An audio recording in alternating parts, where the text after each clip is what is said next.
صوم غد عن أداء فرض شهري رمضان.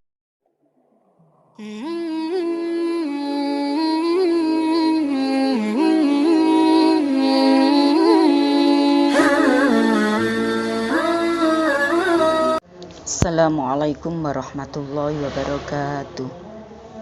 Anak-anak, kali ini kita buka buku temanya ya. Tema 9 kita sudah nyampe subtema 3 pembelajaran 1 ya. Kali ini kita belajar tentang pelestarian kekayaan sumber daya alam di Indonesia. Sumber daya alam merupakan segala sesuatu yang ada secara alami dan dapat digunakan untuk memenuhi kebutuhan hidup manusia.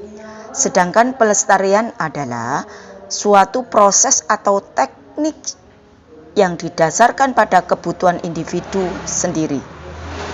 Kita perlu melestarikan ya, saya ulang, kita perlu melestarikan sumber daya alam yang dapat diperbaharui maupun yang tidak dapat diperbaharui.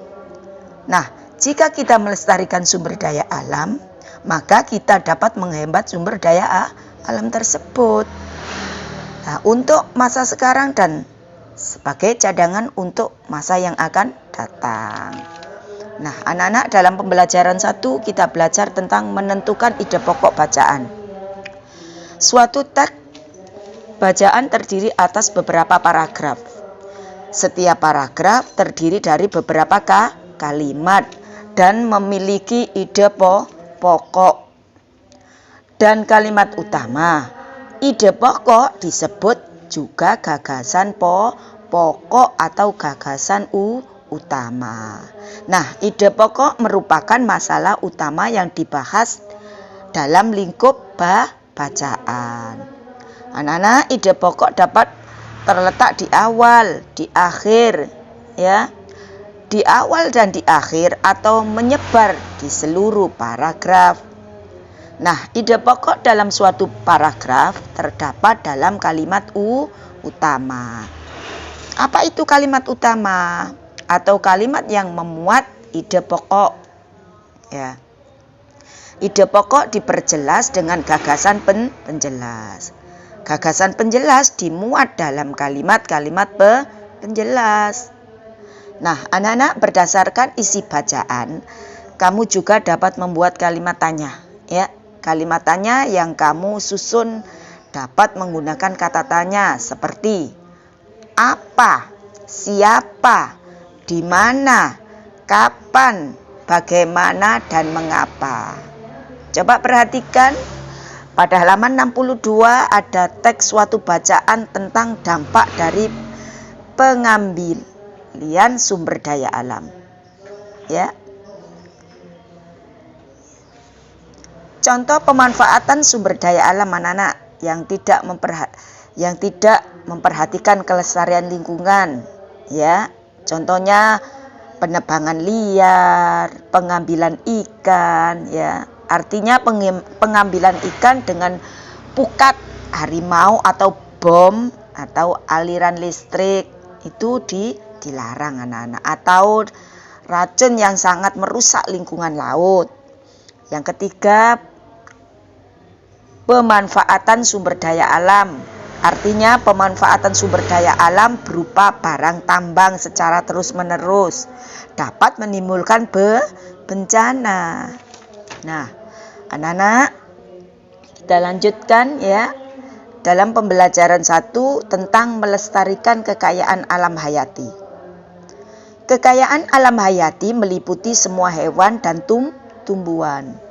Kalau dilihat dari sifatnya, hewan dan tumbuhan merupakan sumber daya alam terbarukan, yaitu sumber daya yang dapat diadakan kembali setelah digunakan, ya.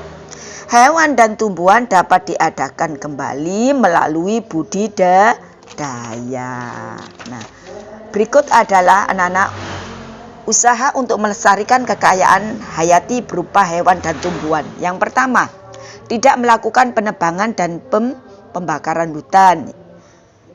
Yang kedua, tidak menggunakan bahan-bahan kimia secara berlebihan. Yang ketiga, tidak melakukan eksploitasi sumber daya laut. Yang keempat, tidak melakukan aktivitas perpindahan penduduk. Dan yang kelima, mengurangi penggunaan kendaraan bermotor. Dan yang keenam, tidak melakukan perburuan liar. Selanjutnya, tidak merusak terumbu karang. Nah, itu adalah anak-anak usaha untuk melestarikan kekayaan hayati berupa hewan dan tumbuhan. Itu adalah sangat penting sekali untuk menjaga lingkungannya. Nah, anak-anak, kali ini kita lanjutkan tentang menghemat energi. Melestarikan sumber daya alam berarti telah melestarikan sumber daya energi. Secara umum, upaya melestarikan sumber daya energi dapat dilakukan saat melakukan penambangan. Kita harus mengambil dan menggunakan sumber daya energi sesuai kebutuhan.